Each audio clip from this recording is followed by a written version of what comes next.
బాగుంది.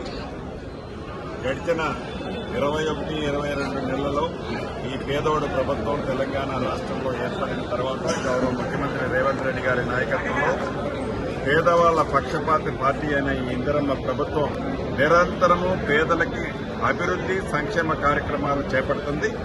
దాంట్లో భాగమే 200 యూనిట్లు ఉచిత విద్యుత్ పేదవాళ్ల ఇంటికి ఇచ్చే కార్యక్రమం కానీ, సన్న బియ్యం కానీ, రేషన్ కార్డు కానీ, పాత రేషన్ కార్డులో కొత్త పేరు ఎక్కించేది కానీ, అదే రకంగా ఆర్టీసీ బస్సులో ఆడబిడ్డలు ఎంత దూరము ప్రయాణం చేసినా ఉచిత బస్సు సౌకర్యం కల్పించే కార్యక్రమం కానీ, ఇందిరమ్మ ఇళ్లు కానీ, ఇలా అనేక సంక్షేమ కార్యక్రమాలు గత ప్రభుత్వంలో సంక్షేమ కార్యక్రమాలు ఏవైతే మంచి ఉన్నాయో ఆ మంచి సంక్షేమ కార్యక్రమాలన్నింటినీ చేస్తూనే రాష్ట్ర ఆర్థిక పరిస్థితి సహకరించకపోయినా సుమారు 8,19,000 కోట్లు ఆనాటి ప్రభుత్వం అప్పులు చేసి ఆ అప్పును మా నెత్తిన పెట్టిపోయినా ఆ అప్పును కడుతూ పాత సంక్షేమ కార్యక్రమాలను చేస్తూ కొత్త సంక్షేమ కార్యక్రమాలు ఏవైతే చేస్తామని చెప్పామో చెప్పిన ప్రతి సంక్షేమ కార్యక్రమాన్ని ఈనాడు పేదవాడి సంక్షేమం కోసం ఈ ఇందిరమ్మ ప్రభుత్వం చేపడుతుంది.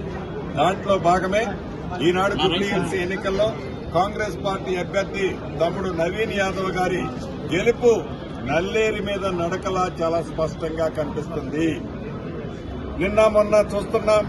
ఆనాడు 10 సంవత్సరాల్లో మంత్రులుగా చేసిన అనేక మంది ప్రముఖులు ఎటువంటి అవాక్కులు చవాక్కులు పేలుతున్నారు, ఎటువంటి పదజాలాలు వాడుతున్నారో, ఈనాడు వారికి రాని ఆలోచనలు, పేదవాడికి సాయం చేసే ఆలోచనలు వారికి రాకపోతే ఈ పేదోడి ప్రభుత్వం తెలంగాణ రాష్ట్రంలో పరిపాలిస్తున్న ఈ తరుణంలో అటువంటి కార్యక్రమాలన్నీ చేస్తుంటే వాటిని జీర్ణించుకోలేక అనేక ఆరోపణలు, అది మా అభ్యర్థి మీద కానీ, మా ప్రభుత్వం మీద కానీ, మా పార్టీ మీద కానీ ఏవైతే సత్యాలు కానీ అనేక అసత్యాలను చెప్తున్నారో చాలా బాధ అనిపిస్తుంది. తప్పకుండా ఈ జూబ్లీహిల్స్ ఎన్నికల్లో జూబ్లీహిల్స్ ఓటర్స్ ఈ ఆనాటి ప్రభుత్వానికి 2 సార్లు బుద్ధి చెప్పారు.